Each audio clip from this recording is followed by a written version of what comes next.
Hello students, हमारा chapter next chapter nutrition in animal. हमने nutrition in plant complete किया। अब जो हमारा नेक्स्ट चैप्टर है न्यूट्रिशन इन एनिमल। जो एनिमल्स हैं, हमने न्यूट्रिशन इन प्लांट में ही पढ़ा कि मोड ऑफ न्यूट्रिशन, उसमें पहला पढ़ा ऑटोट्रॉपिक न्यूट्रिशन और दूसरा पढ़ा हेटेरोट्रॉपिक न्यूट्रिशन। जो एनिमल्स हैं they are unable to prepare their own food because of lack of the chloroplast. इनके एनिमल के अंदर क्लोरोप्लास्ट नहीं पाया जाता है। प्लांट्स जो ऑटोट्रॉपिक हैं वो अपना भोजन क्यों बना पा रहे हैं? क्योंकि उनके पास क्लोरोप्लास्ट है और क्लोरोप्लास्ट से पिगमेंट निकल रहा है क्लोरोफिल, जो भोजन बनाने में सहयोग करता है। तो पहला तो जो मोड ऑफ न्यूट्रिशन यहाँ पे हेटेरोट्रॉपिक मोड ऑफ न्यूट्रिशन है। Heterotrophic mode of nutrition animal में हो गया। एनिमल दो तरीके का है, मल्टीसेलुलर और यूनिसेलुलर। यहां पे दो तरीके का, यूनिसेलुलर और दूसरा मल्टीसेलुलर। जो यूनिसेलुलर है, इस पूरे एक सेल में ही वो पूरा प्रोसेस अपना करता है, भोजन इनटेक का, डाइजेशन का और एब्जॉर्प्शन का, एसिमिलेशन का और इजेशन का। मीन्स भोजन का अंतर्ग्रहण करता है, उसका उपयोग करता है और जो अनडाइजेस्टेड सॉलिड मटेरियल है उसको बाहर करने की प्रक्रिया करता है।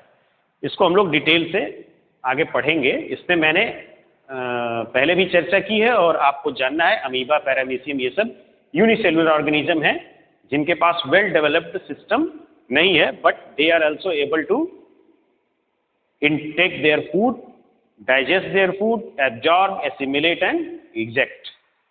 जो नेक्स्ट है मल्टीसेलुलर ऑर्गेनिज्म, जिसमें ह्यूमन के बारे में पढ़ना है और काऊ के बारे में पढ़ना है डिटेल।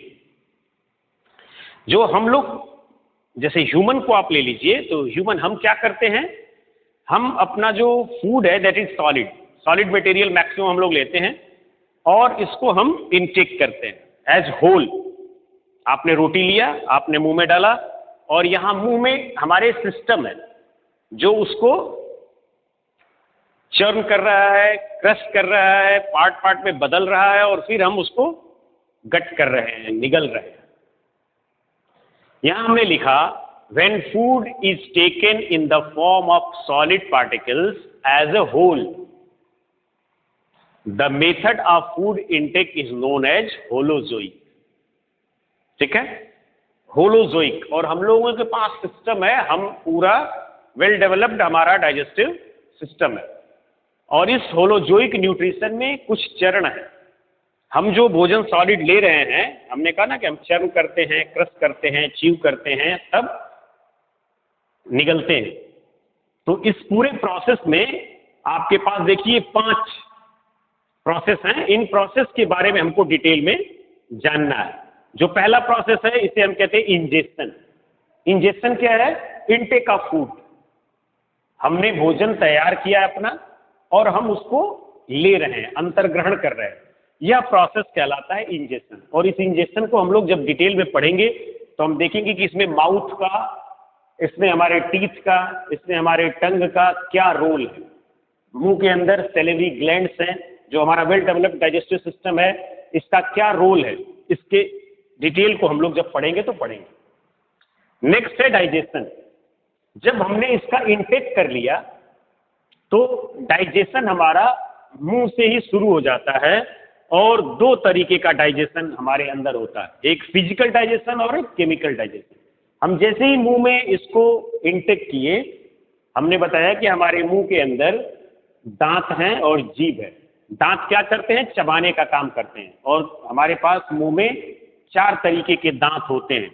हम लोग उसे शॉर्ट फॉर्म में ICPM कहते हैं, इंसीजर, कैनाइन, प्रीमोलर, मोलर।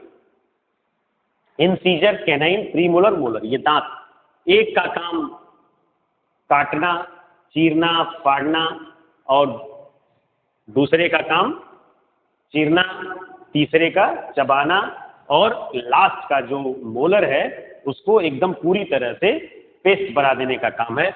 अंदर जीभ है, हमारे पास टंग है, और टंग के पास अलग अलग सेंस पार्ट हैं जो टेस्ट बड्स इसके पास है, वो टेस्ट बताता है कि भोजन हमारा मीठा है, तीता है, कड़वा है, कैसा है। ये हमारे टंग्स पे टेस्ट बड्स होते हैं और ये उन टेस्ट को बताते हैं। ये हम लोग डिटेल में जब पढ़ेंगे तो बताएंगे। साथ साथ जो टंग है इस इंजेक्शन में भोजन को उलट पलट करने का भी काम करता है। आप जब कभी भोजन चबाते हैं तो आप देखिए, जब एक तरफ से आप चबाते चबाते उसको पेस्ट बनाने के करीब होते हैं, फिर वो पलट के इधर ले आता है, या उसको पेस्ट बनाने में जीभ पूरा सहयोग करती है, प्लस सैलिवा मिलाने का, इसमें सैलिवा का सिक्रेशन होता है, उस सैलिवा को पूरी तरह उसमें मिलाने में सहयोग करता है। और जो सैलिवा है उसमें वो केमिकल है। तो पहला तो फिजिकल डाइजेशन में इन लोगों ने सहयोग किया। फिजिकल डाइजेशन मीन्स उसको छोटे छोटे पार्ट में तोड़ने का, और दूसरा उसमें केमिकल को मिलाने का। जो डाइजेशन यहाँ है केमिकल डाइजेशन, जैसे ही हम यहाँ से निकलते हैं या यहाँ सैलिवा मिल जाता है, वहीं से सेमी डाइजेशन शुरू हो जाता है। जब हम रोटी को देर तक चबाते हैं तो रोटी जब हम मुंह में लेते हैं तब, और चबाते चबाते कुछ देर बाद देखिए वो मीठा लगना शुरू हो जाता है। इट मीन्स कि वह जो कार्बोहाइड्रेट हमने जटिल रूप में लिया था, कॉम्प्लेक्स रूप में लिया था, अब वह सरल होने की प्रक्रिया में आ गया है। और जब ग्लूकोज बनने लगता है तो उसका टेस्ट कैसा होने लगता है? मीठा लगने लगता है, और वह पहुंच गया डाइजेशन की प्रक्रिया में। अब यहाँ पे सिस्टम हमारे पास ओसोफेगस, फेरिंग्स, और फिर पहुंच गया स्टमक। डाइजेस्ट होता है, डाइजेशन मीन्स छोटे छोटे पार्ट में टूटना, कॉम्प्लेक्स से सिंपल में होना। नेक्स्ट है एब्जॉर्प्शन। जब वो डाइजेस्ट हो गया, कॉम्प्लेक्स से सिंपल हो गया, तो वो पहुंच गया हमारे इंटेस्टाइन में, छोटी आंत में।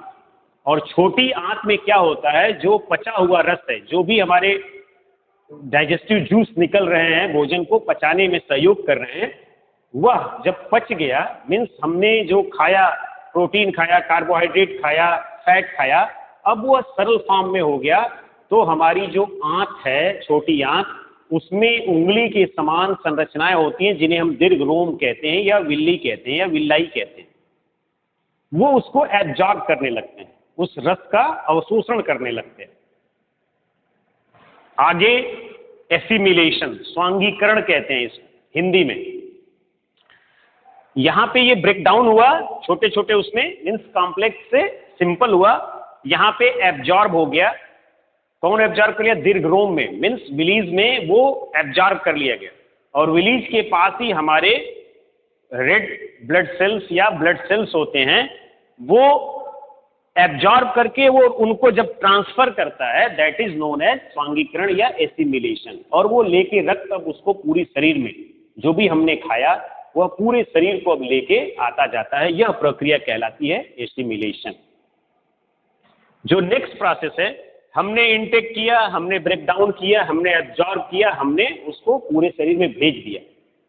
ऐसा नहीं है कि जो हम खाते हैं 100% यूटिलाइज हो जाता है, कुछ अनडाइजेस्टेड सॉलिड पार्टिकल रह जाता है, जिसे हम इजेशन के माध्यम से शरीर से बाहर करते हैं। और शरीर से अनडाइजेस्टेड सॉलिड पार्टिकल को बाहर करने की जो प्रक्रिया है, दैट इज इजेशन, जिसे हम लोग एक्सक्रीटरी मटेरियल के रूप में बाहर शरीर से कर देते हैं। तो ये पूरा प्रोसेस इन्वॉल्व है, होलोजोइक न्यूट्रिशन हम लोग कहते हैं, when we are taking food particles as whole. और उसको प्रोसेस करने के लिए जो हमारे पास सिस्टम है, that is known as holozoic nutrition.